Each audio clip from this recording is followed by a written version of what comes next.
नमस्कार दोस्तों, आपका स्वागत है हमारे चैनल पर। आषाढ़ पूर्णिमा के दिन को गुरु पूर्णिमा पर्व के रूप में मनाने की शुरुआत महर्षि वेद व्यास जी के 5 शिष्यों द्वारा की गई। हिंदू धर्म में महर्षि वेद व्यास को ब्रह्मा, विष्णु और महेश का रूप माना गया है। पौराणिक मान्यता के अनुसार गुरु पूर्णिमा को महाभारत के रचयिता वेद व्यास का जन्म दिवस माना जाता है। उनके सम्मान में इस दिन को व्यास पूर्णिमा या वेद पूर्णिमा भी कहते हैं। शास्त्रों में यह भी कहा गया है कि गुरु पूर्णिमा के दिन ही महर्षि वेद व्यास ने चारों वेदों की रचना की थी और इसी कारण से उनका नाम वेद व्यास पड़ा। सनातन धर्म में प्रत्येक मास की पूर्णिमा का बहुत महत्व माना गया है। पूर्णिमा तिथि के दिन भगवान श्री हरि विष्णु और माता लक्ष्मी की पूजा करने से समस्त प्रकार के पाप कर्म समाप्त हो जाते हैं और समस्त प्रकार की कामनाएं भी पूर्ण होती हैं। क्योंकि पूर्णिमा तिथि का अर्थ ही होता है पूर्णिमा, अर्थात मन की समस्त कामनाओं को पूर्ण करने वाली तिथि।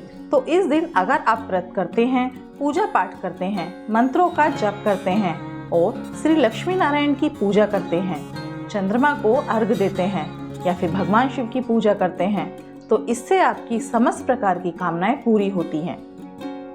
गुरु यह एक ऐसा शब्द है जो ज्ञान, प्रेरणा और मार्गदर्शन का प्रतिबिंब है। गुरु वे होते हैं जो अंधकार में प्रकाश लाते हैं, अज्ञानता को दूर करते हैं और हमें जीवन का सही मार्ग दिखाते हैं। गुरु पूर्णिमा का महत्व गुरु और शिष्य के पवित्र संबंध को दर्शाता है। इस दिन शिष्य अपने गुरु के प्रति कृतज्ञता व्यक्त करते हैं और उनके ज्ञान और मार्गदर्शन के लिए उनका सम्मान करते हैं। गुरु पूर्णिमा एक ऐसा ही पावन पर्व है जिस दिन आप अपने आध्यात्मिक गुरुओं के साथ साथ अपने एकेडमिक गुरुओं के प्रति भी सम्मान व्यक्त कर सकते हैं। गुरु पूर्णिमा को भगवान कृष्ण ने अपने गुरु ऋषि सांडली को ज्ञान प्रदान करने के लिए भी चुना था। इसी दिन भगवान बुद्ध ने भी अपने पहले 5 शिष्यों को उपदेश दिया था। तो आइए जानते हैं गुरु पूर्णिमा के दिन आप किस प्रकार से पूजा करें। इस दिन आप प्रातःकाल जल्दी उठकर नित्य कर्मों से निवृत्त हो जाएं। फिर अगर आपके घर के आसपास कहीं पर कोई पवित्र नदी, जलाशय या फिर सरोवर है तो आप वहां जाकर स्नान करें। अगर नहीं है तो घर में भी स्नान के जल में गंगा जल मिलाकर आप स्नान कर सकते हैं। इससे भी आपको गंगा में स्नान के समान ही पुण्य फल प्राप्त होगा। इसके बाद शुद्ध वस्त्र धारण करके भगवान सूर्यदेव को जल चढ़ाएं या फिर घर के मंदिर में भगवान श्री हरि विष्णु तथा माता लक्ष्मी की पूजा करें। जो भी आपकी नित्य पूजा है आप उसे पूर्ण करें और अपने गुरु की भी विधि विधान से पूजा करें। आप अपने गुरु के पास जाकर उनके चरण स्पर्श कर उन्हें मिठाई, फूल दें और उनका आशीर्वाद लें। अगर वो आपके आसपास नहीं हैं, घर में उनकी तस्वीर को स्थापित करके उनकी विधि विधान से पूजा करें, जैसे कि धूप दीप दिखाकर पूजा करें। गुरु पूर्णिमा के दिन दान करना बहुत श्रेष्ठ माना जाता है। दान में आप चने की दाल का दान कर सकते हैं या फिर मिठाई या मीठी वस्तुओं का भी दान कर सकते हैं, या फल, या अपनी इच्छा शक्ति अनुसार आप जिस चीज का चाहें अपने गुरु या फिर ब्राह्मण को दान कर सकते हैं। किसी मंदिर में भी जाकर दान कर सकते हैं। तो स्नान के बाद आप अपने व्रत का संकल्प लेकर विधि विधान से पूजा करें। पूर्णिमा के दिन सत्यनारायण भगवान की पूजा का काफी महत्व माना गया है।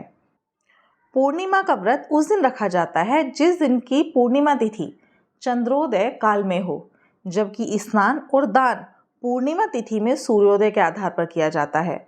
जैसे कि जिस समय रात्रि काल में जब चंद्रमा होता है उसी चंद्रमा को देखकर हम अर्घ्य देते हैं, तो व्रत के लिए पूर्णिमा का चंद्रमा होना आवश्यक होता है। लेकिन स्नान दान हम तभी करते हैं जबकि सूर्योदय काल में पूर्णिमा तिथि हो। पूर्णिमा तिथि के दिन प्रदोष काल में माता लक्ष्मी की और भगवान चंद्रदेव की विशेष पूजा की जाती है। ऐसा करने से जीवन में धन धान्य की प्राप्ति होती है, दाम्पत्य जीवन सुखमय होता है, घर में किसी भी प्रकार की परेशानी हो तो उससे आपको मुक्ति मिल जाती है। पूर्णिमा तिथि के दिन आप व्रत करें या नहीं करें, लेकिन चंद्रमा को अर्घ जरूर देना चाहिए और माता लक्ष्मी की पूजा जरूर करनी चाहिए। गुरु पूर्णिमा के दिन आप विष्णु सहस्त्र नाम का पाठ करें। आज के दिन विष्णु सहस्त्र नाम का पाठ करने से भगवान विष्णु की विशेष कृपा आपको प्राप्त होती है और गुरु का भी आशीर्वाद मिल जाता है। जिन भक्तों के गुरु नहीं हैं वो भगवान विष्णु को या फिर व्यास देव जी को ही अपना गुरु मानकर उनकी पूजा कर सकते हैं। और कई भक्त हैं जो कि सावन मास का व्रत शुरू करना चाहते हैं। अगर आप भी सावन मास का व्रत शुरू करना चाहते हैं तो गुरु पूर्णिमा के दिन से ही आपको सावन मास का व्रत शुरू करना ठीक रहेगा। आषाढ़ मास की पूर्णिमा से सावन मास की पूर्णिमा तक सावन मास का व्रत किया जाएगा। अगर आपको हमारी वीडियोस पसंद आई है और हमारे चैनल पर आप नए हैं तो कृपया सब्सक्राइब करना ना भूलें और बेल आइकन को जरूर दबाएं जिससे कि हमारी नेक्स्ट वीडियोस की अपडेट्स आप तक पहुंच सकें। नमस्कार।